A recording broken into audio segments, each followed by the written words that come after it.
Thank you, Chad, for those kind words and for the even kinder work that you and the Human Rights Campaign Foundation do every day on behalf of the lesbian, gay, bisexual, and transgender young people here and across America. It is such an honor to be here at the inaugural Time to Thrive conference, but it's a little weird too. Here I am in this room because of an organization whose work that I deeply, deeply admire. And I'm surrounded by people who make it their life's work to make other people's lives better, profoundly better. Some of you teach young people. Some of you help young people heal and to find their voice. Some of you listen. Some of you take action. Some of you are young people yourselves, in which case it's even weirder for a person like me to be speaking to you. It's weird because here I am, an actress representing, at least in some sense, an industry that places crushing standards on all of us. And not just young people, everyone. Standards of beauty, of a good life, of success. Standards that I hate to admit have affected me. You have ideas planted in your head, thoughts you never had before, that tell you how you have to act, how you have to dress, and who you have to be. And I have been trying to push back, to be authentic, and to follow my heart, but it can be hard. But that's why I'm here, in this room. All of you, all of us, can do so much more together than any one person can do alone. And I hope that that thought bolsters you as much as it does me. I hope that the workshops you go to over the next few days give you strength, because I can only imagine that there are days when you've worked longer hours than your boss realizes or cares about just to help a kid who you know can make it. Days where you feel completely alone, undermined, or hopeless. And I know that there are people in this room who go to school every day and get treated like shit for no reason. Or you go home and you feel like you can't tell your parents the whole truth about yourself. And beyond putting yourself in one box or another, you worry about the future, about college, or work, or even your physical safety. And trying to create that mental picture of your life, of what on earth is going to happen to you, can crush you a little bit every day. And it is toxic and painful and deeply unfair. And sometimes it's the little insignificant stuff that can tear you down.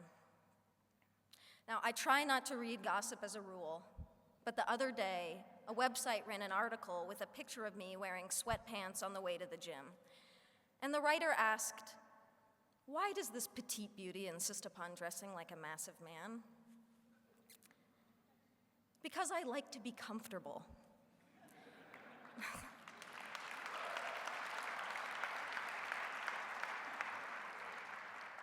There are pervasive stereotypes about masculinity and femininity that define how we're all supposed to act, dress, and speak, and they serve no one. Anyone who defies these so-called norms becomes worthy of comment and scrutiny, and the LGBT community knows this all too well. Yet there is courage all around us. The football hero, Michael Sam, the actress, Laverne Cox, the musicians, Tegan and Sarah Quinn, the family that supports their daughter or son who has come out. And there is courage in this room, all of you.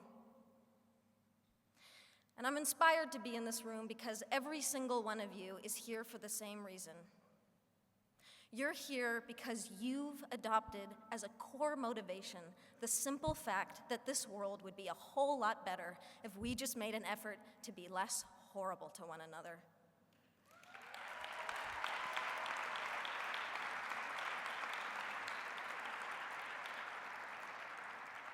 If we took just 5 minutes to recognize each other's beauty instead of attacking each other for our differences, that's not hard. It's really an easier and better way to live. And ultimately, it saves lives. Then again, it can be the hardest thing, because loving other people starts with loving ourselves and accepting ourselves. And I know many of you have struggled with this, and I draw upon your strength and your support in ways that you will never know. And I am here today because I am gay. And because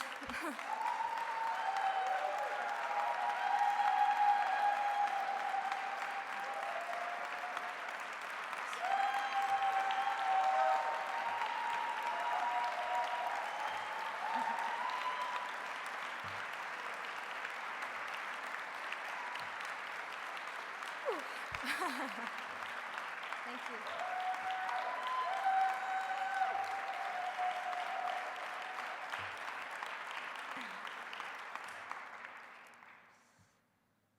And because maybe I can make a difference to help others have an easier and more hopeful time.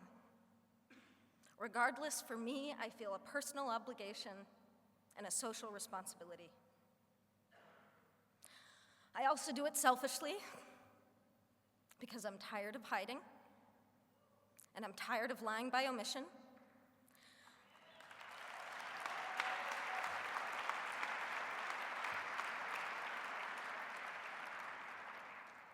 I suffered for years because I was scared to be out. My spirit suffered, my mental health suffered, and my relationship suffered.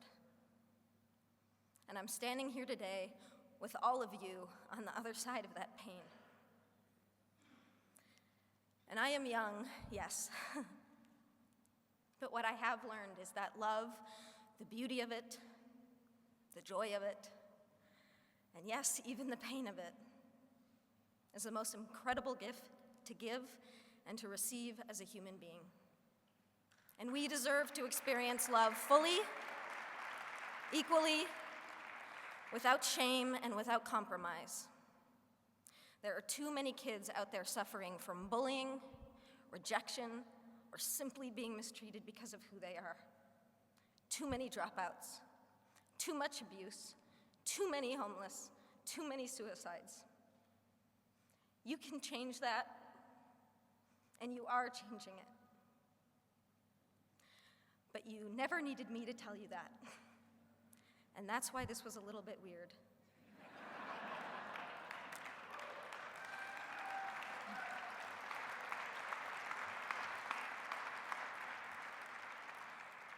The only thing that I can really say is what I'm building up to,